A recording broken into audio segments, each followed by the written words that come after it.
There are approximately 280 named skeletal muscles in the body. Learning the names of the muscles, along with their attachments to the bones and the movements they produce, can be one of the memorization challenges of learning anatomy.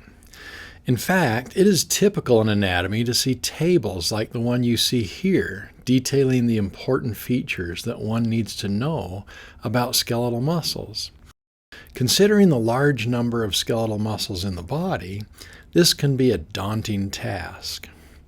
However, with the right approach, this task can be greatly simplified.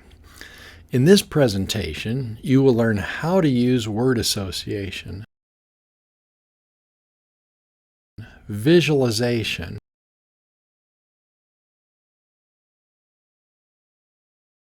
and logic to enhance the learning process and improve your ability to learn and retain the detail of muscle anatomy. Let me share an important caveat before we begin. It is impossible to begin this muscle learning process without a knowledge of the skeleton. For this reason, the skeleton was covered before the muscles. I assume that you know the bones of the skeleton and the various named landmarks on the bones. This is essential because the muscles attach to the skeleton and produce movements at the various joints of the skeleton. So make sure you know your skeletal anatomy. Now, let's begin. The first step is to put the muscle names to work for you, because they can be a great teaching assistant. Muscle names are based on 4 basic descriptors or characteristics: shape,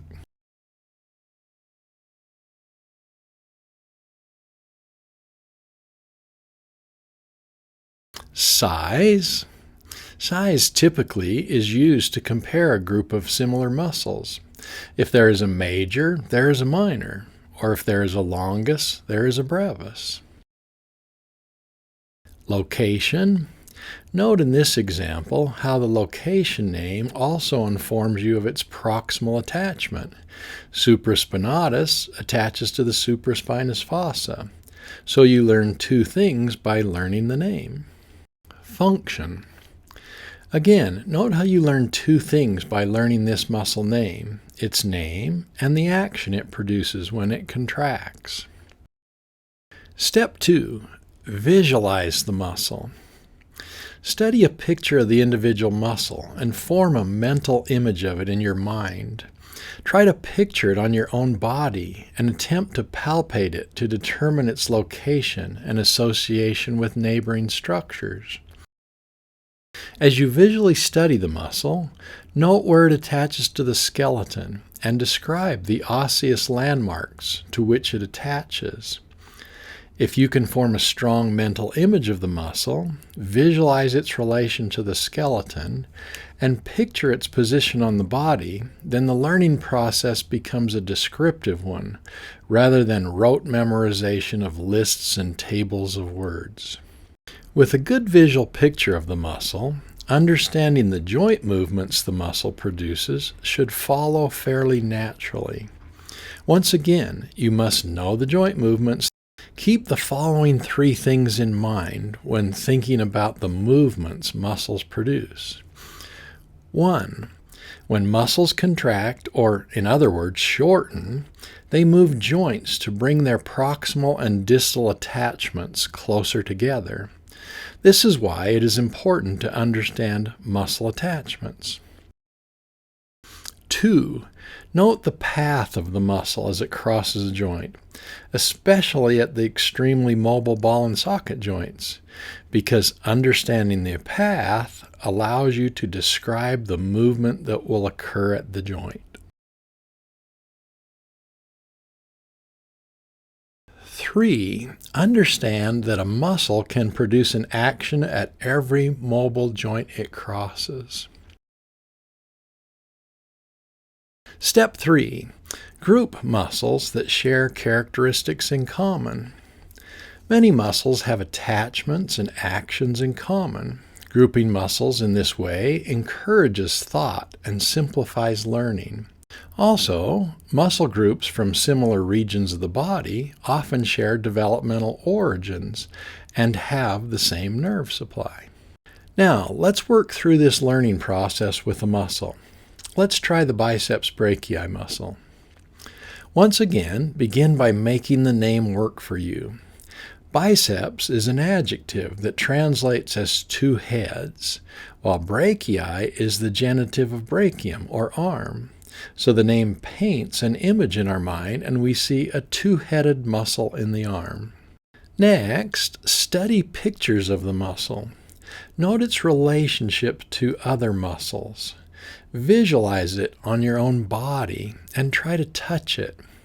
Note how it attaches to the skeleton and pay attention to which joints it crosses. With this visual information, it is pretty easy to describe its attachments. Look carefully at the biceps brachii. Observe that its two heads, or tendons at the proximal end, attach to the coracoid process and the supraglenoid tubercle of the scapula. And its distal attachment is to the radial tuberosity. Noting which joints it crosses and how it crosses them, you can next describe the actions it produces when it contracts. Because it crosses anterior to the shoulder and elbow joints, it moves these joints anteriorly, or flexes the shoulder joint and flexes the elbow joint. Note that it also crosses a third joint, the radial ulnar part of the elbow joint, which it supinates by pulling the radial tuberosity anteriorly. The final step is to group the biceps with the other anterior brachial muscles, the coracobrachialis and brachialis muscles. The biceps shares a common attachment with the coracobrachialis on the coracoid process. All three muscles are flexors. The biceps and coracobrachialis flex the shoulder, and the biceps and brachialis flex the elbow.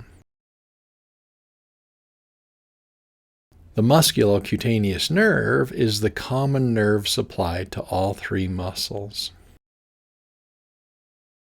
Using this logical and visual process, you have quickly learned all the details of the biceps brachii muscle. Use this approach with all the muscles, and I promise you that the learning will be easier and you will become a better thinker in the process.